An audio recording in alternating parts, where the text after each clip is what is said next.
Hello guys, welcome back to my new blog. এর ব্লগটা হচ্ছে রাখি স্পেশাল। সকাল সকাল তো আমি রেডি হয়ে গেছি, যাকে রাখি পরাবো সেই ওঠেনি, তাকে এখন ডিস্টার্ব করছি। সবারই কাজ ছিল, তার জন্য আমি সকাল সকাল রাখি পরানো সেরে নিয়েছিলাম।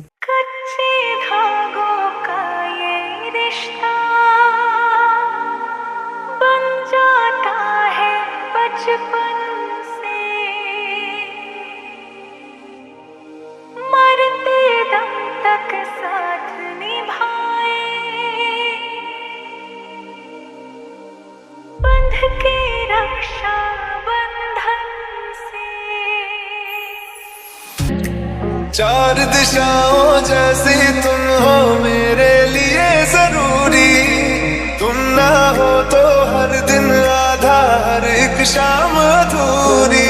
कभी मुझसे है बड़ी माँ जैसी तू, कभी दोस्त मेरी। तेरा हर बात तेरी वो किस्से मुस्कुराने के, बस प्यार तेरा सच्चा सब रिश्ते हैं।